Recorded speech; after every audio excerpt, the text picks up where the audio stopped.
yung mga bigala namin mga kaprobinsya, oh. Napakaingay po na dito.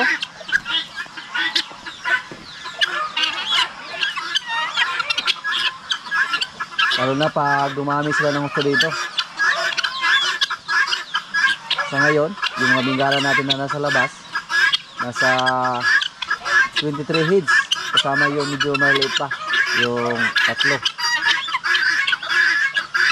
Tapos may mga sisiw tayo sa kulungan. Mukhang 6 na lang yung natira. Namatay yung iba. Nilipat namin dyan.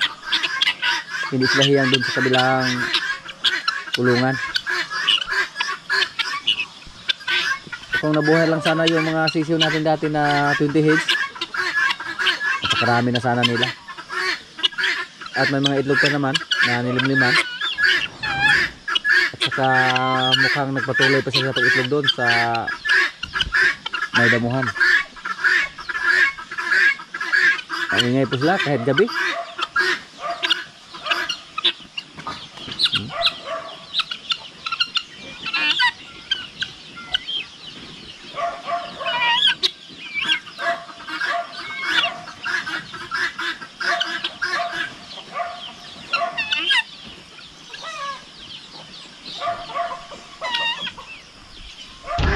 Ito po yung sisiw nating bingala na pabo yung pinalaga natin. Kanin po yan. Ayan, kanin. At may mga sisiw na tayo naman ako dito, oh. Ayan.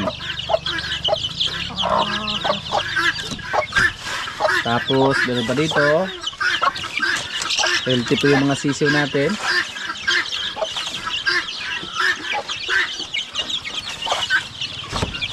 Meron pa dito. Mga native lang to mga kaprobinsya. At meron pa dito. Napaka-healthy nila. Yung mga inahin natin, hindi magtagal, mga itlog na yan. Yan. Yan po ang sistema natin. Hindi muna namin hiniwalay agad para hindi tayo gumastos ng ilaw. Kasi pag iwalay natin yung sisiw sa loob ng 3 araw, kailangan natin silang lagyan ng ilaw at another expenses naman. Ang ginawa natin, hinintay natin na medyo lumaki yung mga sisiw nila. Tumubo yung mga balhibo para makasurvive na sila sa ginaw kahit walang nanay. At yung sisiw na ating pato, marami. More than 20 heads yan mga kaprobinsya.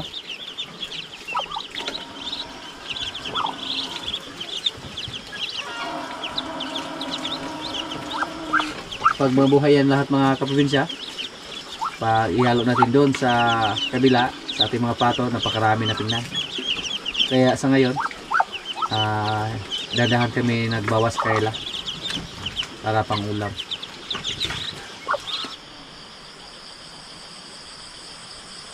I-check naman natin yung itlog na ating bingala dito. Baka sobrang dami na, or baka kinain na ng aso.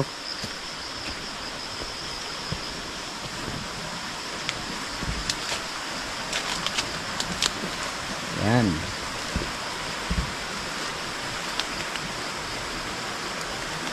One, two, three, four, five. Labing isa pa. So hintayin natin na dumami yan para balikan natin yan sa sunod ng mga araw. At palimliman natin ng pato. Buti na lang hindi nakita ng aso yung itlog na yan mga kaprobinsya. Kasi pag nakita pa yan, wala na yan. Kinain na yan. Effective yung ginawa natin na hindi natin inubos yung itlog sa ating bingala. Nag-iwan lang tayo ng mga 2 pieces. Tapos hinayaan lang natin. At ang nangyari, hindi sila lumipat sa ibang area. Nasubukan po natin nung una na may nakita tayong itlog doon. Kinuha natin lahat. Ang nangyari po, lumipat sila at nahirapan kaming hanapin yung mga itlog na ating bingala kasi lumipat sila sa ibang pisto. So ngayon, sana hindi yan makita ng aso para dyan lang sila palagi yung mga itlog, tapos kunin lang natin palagi pag marami na yung itlog sa ating Bengala.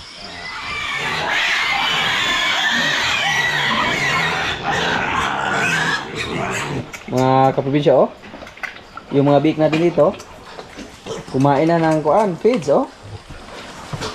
Sige, kain sa kilang nanay. Ibang-iba yung katawan sa ating mga biik compare sa isa nating inahin. Hindi pa sila nakapon kasi sa mga nakarang araw may napapansin din kami sa kanila na may nagtae. Ginamot namin agad yung mga biik natin. Tapos binawasan natin ng kunti yung pagkain sa kanilang nanay. Kasi 7 lang sila dito. Baka isa sa mga dahilan yung sobrang gatas ng kanilang nanay.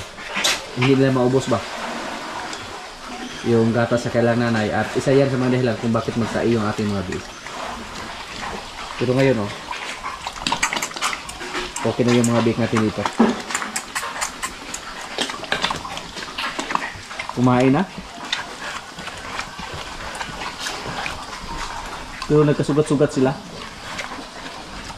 Napakadaling masugatan yung mga balat nila, mga kaprobinsya. Manipis yung mga balat nila. Manipis yung mga balahibo. Natakot yung mga biik natin. Pinapunta natin sila doon para maamoy nila yung feed sa kailang nanay. Pero may iba dito na nagsimula ng kumain. Namangha po tayo. Kasi yung isa doon, yung 8 heads, wala pang pakialam sa pagkain ng kailang nanay. Tingnan niyo po yung mga katawan nila, oh.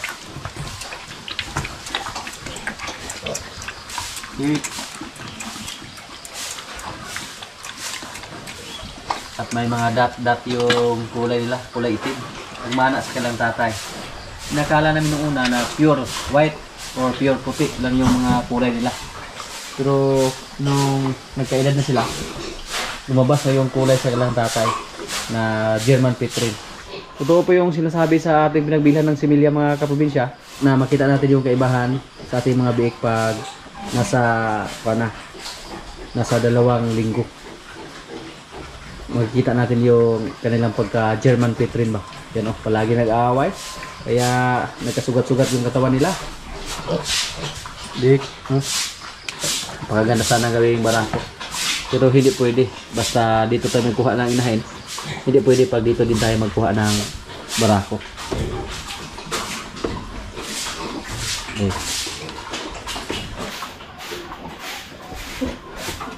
Medyo matagal-tagal na po tayo nag-alaga na inahing baboy, mga kaprobinsya. Pero ngayon lang tayo nagkaroon ng mga biik na ganito yung katawan. Dahil ngayon lang din tayo nagkaroon ng baboy na medyo hybrid.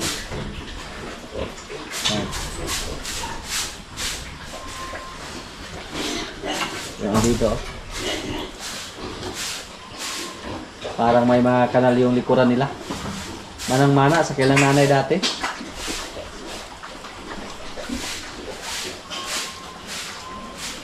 Kaya kinabahan tayo ng husto sa mga nakarang araw. Kasi nagtae po sila dito. Hindi pa nga namin sila nakapon. Pinagpaliban muna namin yung pagkapon sa kanila. Hinintay namin na hindi na sila magtae. At dito, oh, ito yung anak sa ating baboy na galing sa Area 1. Mga magaganda namin yung katawan nila.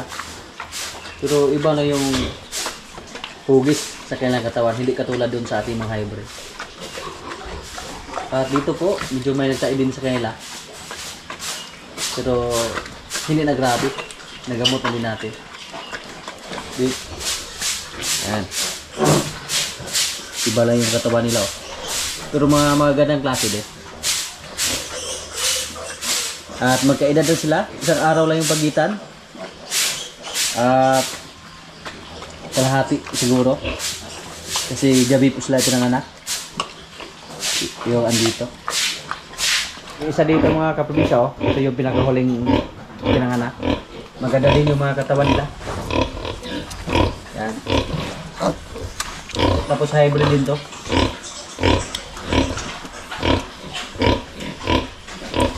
Wala pa to isang linggo. Sa ngayon, hindi pa natin makikita yung mga palatandaan ng isang German Petrine. Parang puti pa lahat yung kulay nila. Pure white. Pero pagdating dito ng mga 2 linggo, subukan natin na tingnan. Baka katulad din sila sa kabila na may mga black na yung may mga itim na yung kulay nila. Kasi pareha lang sila ng similya na pinanggalingan.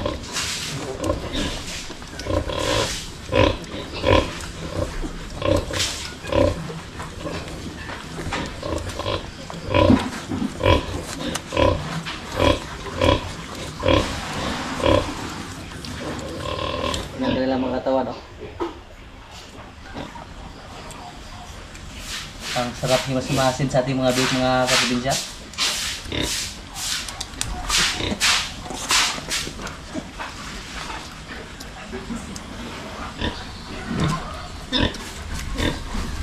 Ang kagadahan dito, nagsimula na sila ang kumain. Nasa mga 2 linggo pa lang sila, mga kaprobinsya. 2 linggo pa lang, pero ganyan na yung katawan nila. Sana hindi po magbago yan, sana tuloy-tuloy po yan.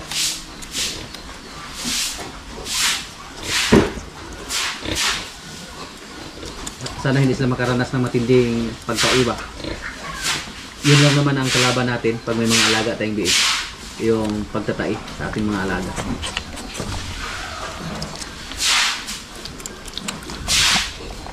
Yung inahin natin dito, oh. Hanggang ngayon, mga kaprobinsya, hindi pa siya naglandi. Pero kung sakali hindi man siya maglandi, hindi po tayo na bahala sa kanya. Pwede naman natin siya ibinta. Pero patabain muna natin bago natin ibinta. At marami naman tayong biik dito ngayon. Magpili naman tayo ng mga babae dyan. Yung marami yung bibi, yun po ang piliin natin para gawin natin inahin.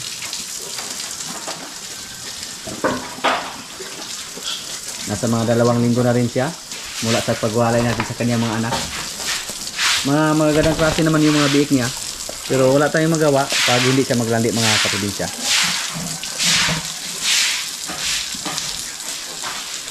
At hindi lang natin turukan ng papalandi.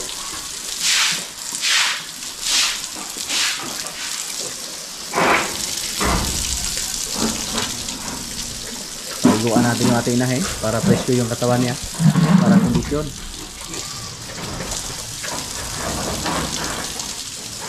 Yung pag-alaga ng baboy, parang surtihan lang yan. Sa ngayon, mas sabi na natin na may kunting swerte tayo sa ating mga inahin. Kasi success po yung pagpanganak nila. 4 po yung inahin natin na inaabangan natin. At ngayon, success po lahat yung kanilang pagpanganak. So, masayang-masaya po tayo. At ngayon naman, maghihintay naman tayo. Baka swertihin tayo. Kasi balak po natin na alagaan lang natin lahat yung ating mga biik dito. Sa ngayon, may 35 heads tayo na mga biik. Pang 35 yung bansot dyan na maliit sa ating mga nawalay na biik. Siya yung pang 35 heads. At balak po natin na ipatingin natin sila lahat kasi paparating na po yung December. Ipatingin natin tapos magpili tayo ng mga babae doon sa ating hybrid para gawing inahin. Siguro magkuha tayo ng 3 dyan o 4. Kung sakaling hindi ito maglandi at magbinta natin, magpili tayo dyan ng mga 4. At ito naman, kung maglandi siya, pagkasahan natin kay Natso. At kakaunti lang yung babae sa ating mga biik, mga kaprobinsya. So pasensya po sa mga nag-aabang na gustong bumili sa ating biik na hybrid kasi marami pong nang-message sa atin na gustong bumili sa ating mga babae na hybrid na baboy. So ngayon hindi muna natin ibinta kasi ilan lang yung mga babae sa ating mga biik. Ngayon not for sale muna yung ating mga biik.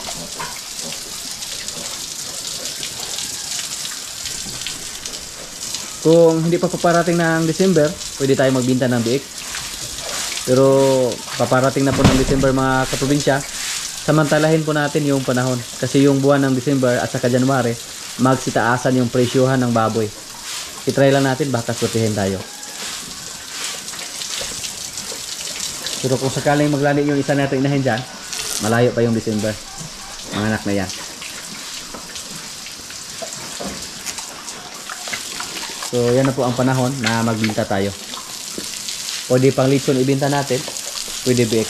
Depende lang kung saan yung magandang presyo.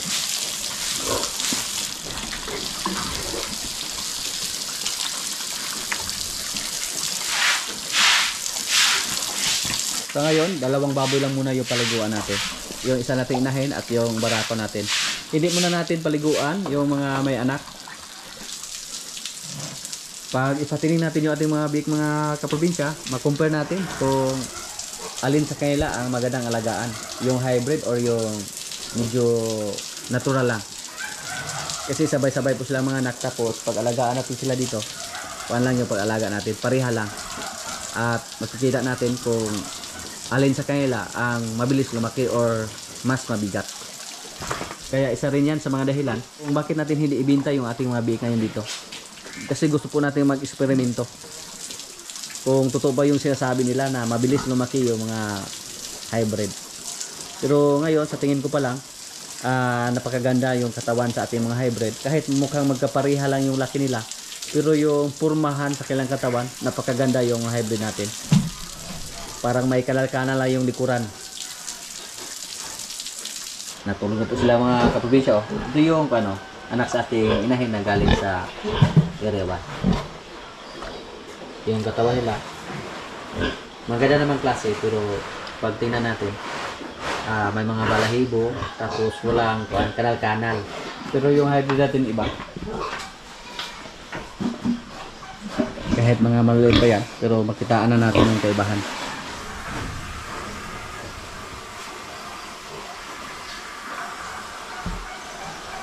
So ngayon, itinaas namin yung aming trapal dito para makapasok yung sikat ng araw. Yan. At mainitan ng kunti yung mga biik natin dito. Ibaba lang namin yan pag malamig yung panahon or may ulan. Tapos tuwing gabi.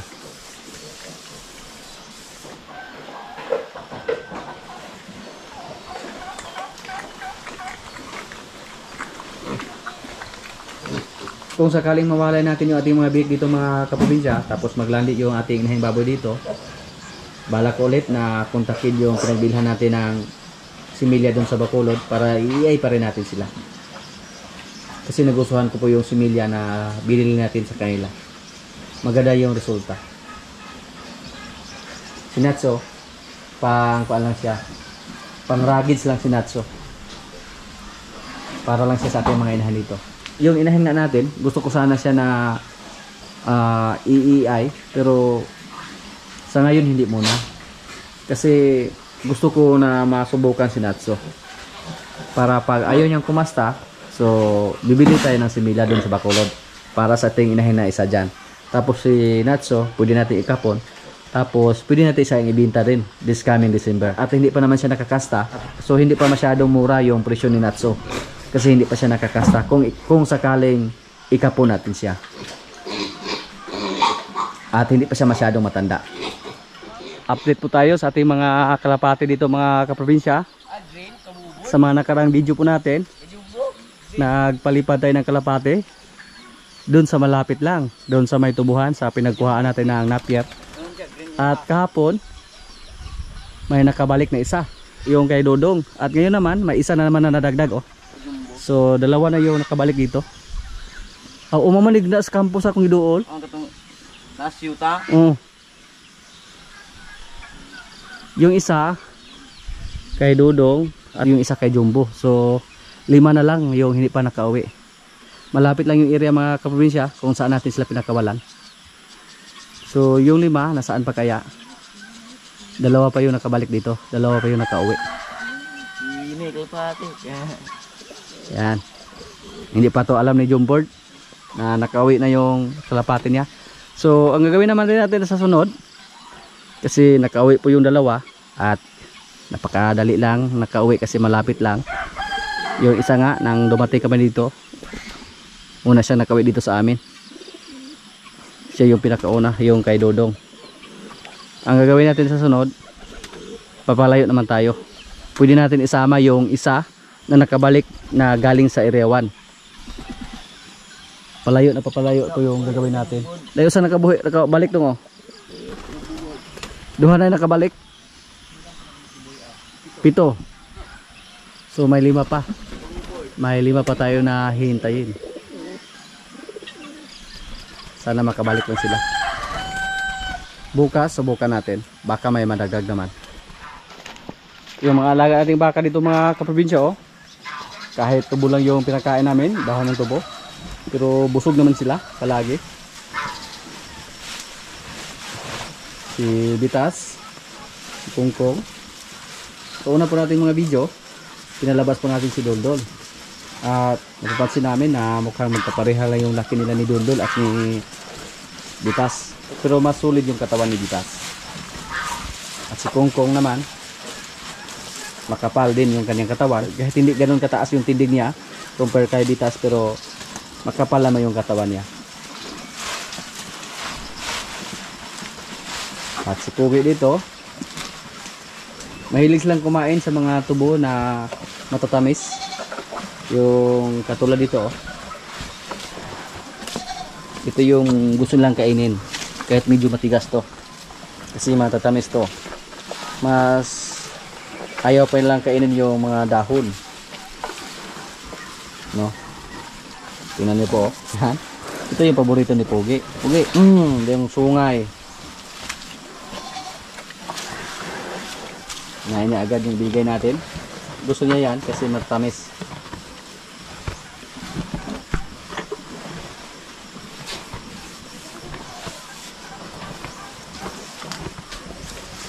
At sila meron dito. Pagkatapos silang kumain mga kaprobinsya, ipalabas po natin sila. Palabasin po namin yung ating mga babaeng baka. Pagkatapos nila dyan,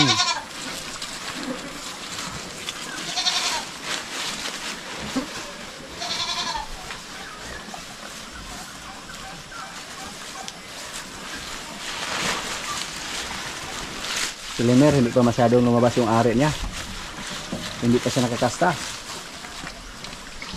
Pugi ayaw naman kumasta dahil siguro sa taba niya nawala yung pagka-agresibo niya.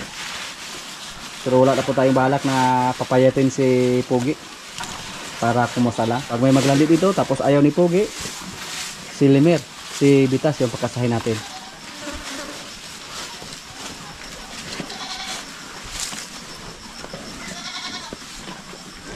Ang ganda namin yung katawan niya.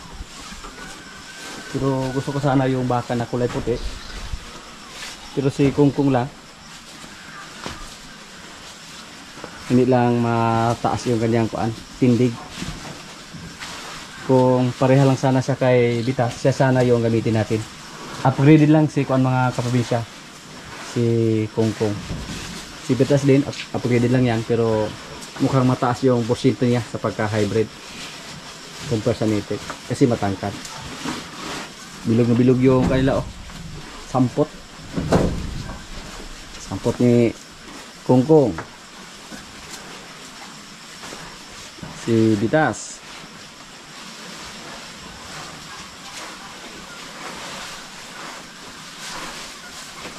tinan niyo po yung tangkad nilang dalawa ni Limer mga kaprobinsya, oh. At ni Pugi halos pantay na yung kanila tindig. Pero kay Bitas, oh, kita natin dito. Yan po ang palatandaan na hindi matangkad si Kungkong. Limer, relax. Oops. Si Limer mga kaprobinsya, nagpahimas lang to. Nasanay na siya sa atin na himas-himasin, tapos pinaliguan namin.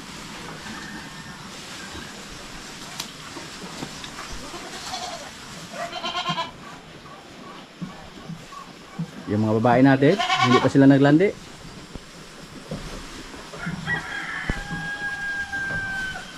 Kailan kaya sila maglandi mga kaprobinsya? Hindi naman sila payat, hindi naman sila masyadong mataba. Pero sana lang maglandi sila para makabawi tayo sa ating mga baka. Yan. Yung mga napir namin dito mga kaprobinsya, oh, nakapahinga na. Nakapahinga na ng kunti. Kasi dahon po ng tubo yung pinapakain natin sa kanila.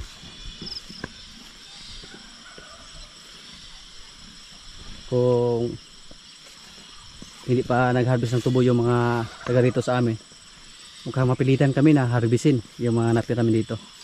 Kahit nasa murang edad pa lang. Pero pag ganito pa kahaba yung napir na ipakain natin, kuan kayo, kalas. Kasi hindi pa masyadong mahaba yung mga napir natin. Napakadali lang maubos. Tapos madali magtai yung mga alaga natin basta ganito pa kabata.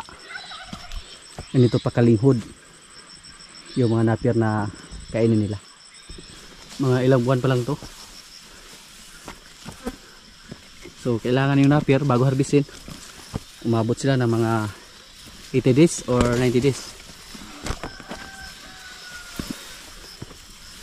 Tingnan natin yung ating mga napir doon, kung gaano na rin kahaba yung andon sa likuran.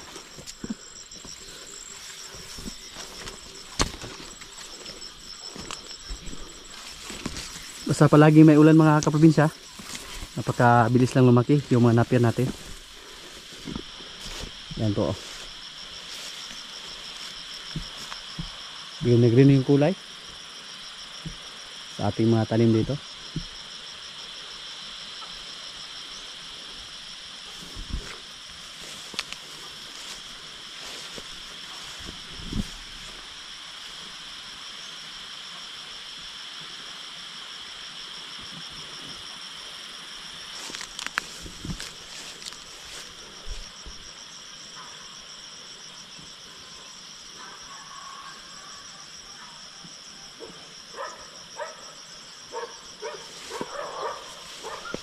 Pero nung una, nung walang ulan, kahit na sa mga 3 buwan na yung napir natin, pero magba pa kayo.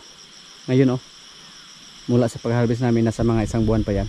Pero pwede naman yung harvestin ulit kung wala tayong ibang makuhaan ng pagkain sa ating mga alaga. Pero ngayon, season pa sa pag-harvest ng tubo dito sa amin. Tuloy-tuloy na po yan mga kaprobinsya. Lalo na doon sa may baryo, napakaraming mga nag-harvest ng tubo doon. Tapos pagkatapos doon sa baryo, dito naman mag-harvest. Yan marami namang tubo dyan. May nagsabi po na dapat daw mag-silage tayo, yung dahon ng tubo yung gamitin natin. Mahirap mga kaprobinsya, napakahirap gawin yan. Napakadali lang sabihin, pero pag mag-silage tayo, gumawa tayo ng silage, yung pagkumpak, dyan po kami sumuko. Mapagod ng gusto yung mga kasama natin dito, yung pagkumpak sa napir. Nasubukan namin yung isang bunker lang pinagawa natin. Grabe, tinubuan ng kalyo yung mga kamay namin kasi tumulong po tayo. Okay lang sana pag hindi tayo tumulong, para hindi natin maramdaman yung pagod. Pero ako po, lahat ng mga trabaho dito sa amin, alam ko po kung paano gawin yan, kasi ako po yung nagturo sa kanila kung paano gawin. Kaya alam ko po kung gaano ka pagod, lalo na pag maggawa tayo ng silage. Kaya sumuko po tayo mga kaprobinsya sa paggawa ng silage. Bala ko po, pag dito na po mag-harvest ng dahon ng tubo, kunin namin lahat hanggang sa aming makakaya yung mga dahon na yan. Tapos ibilad lang namin para ma-stack namin ng matagal na panahon.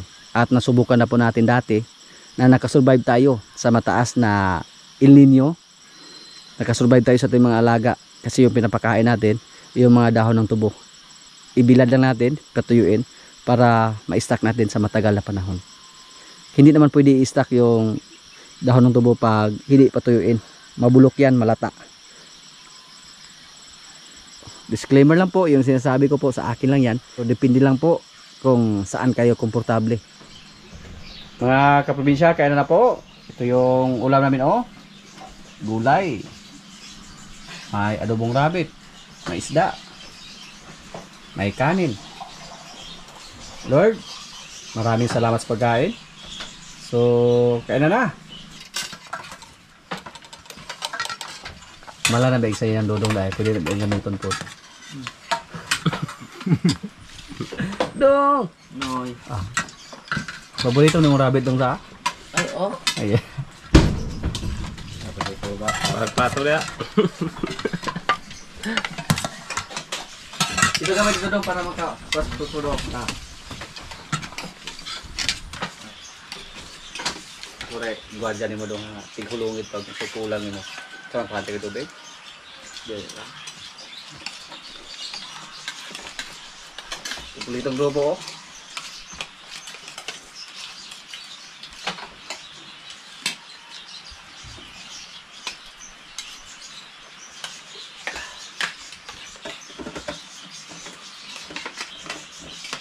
Pinagkatapos intro ito yung bumida ito yung dito nga biyo.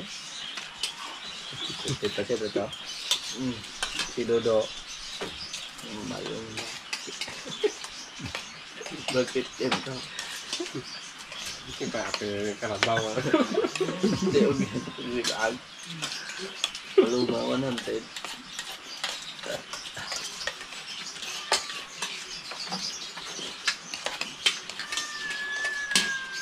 Kapag pahingawan yung isa ko. Supusit ko na yung nana.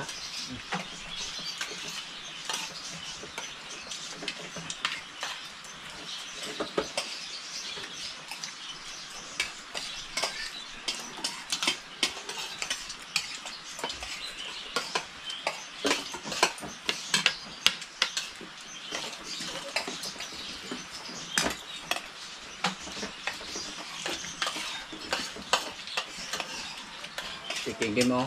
Palagi natin kasama si King Kim ngayon. Kinancel na niya yung kuan, eskwela. Wala.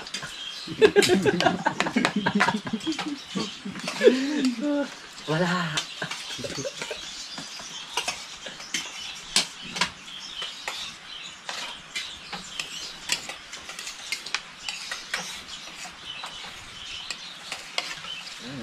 Yan na sa dagang. Uy!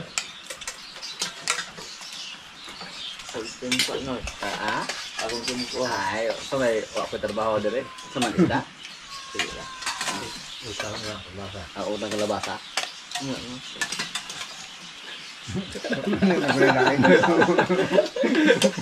Tubig, baka ng tubig.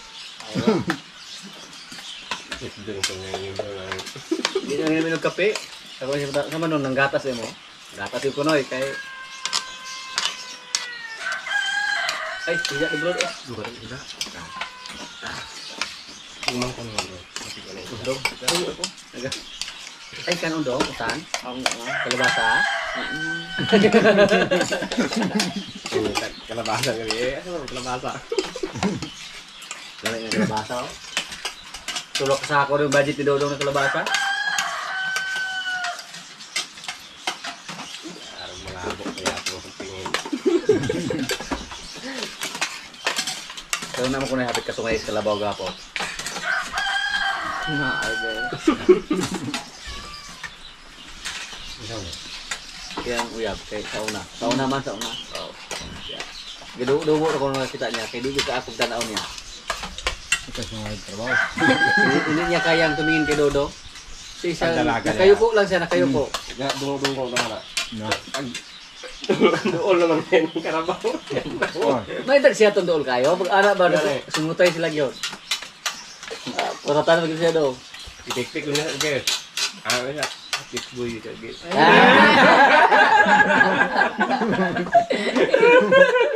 Patay kalabaw kay Tix Boy pa dai. Kaya yun. Enggak salah. Gaganahin das again.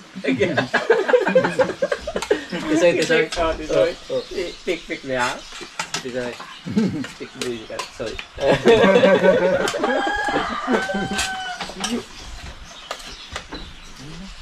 Nawa na busog na kahit po. Ay, ayo. Putat. Langga mo na matagot. Hindi na sila dito. Mo binigan mo rabbit ro muntag. May dito na. Binigan ako. Putan no. Na. Sama kalabasa.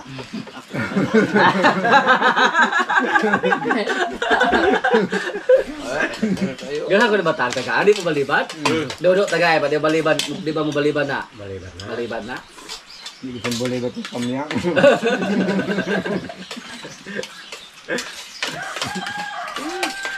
May yara na ipan. Kasi makumula. Tiga hampir. May maluwas. Ano? Dapat hindi mamaya. Oo. Kaya mamaya mo Ay, sakit. Lumahan. Nung nagkita bagya.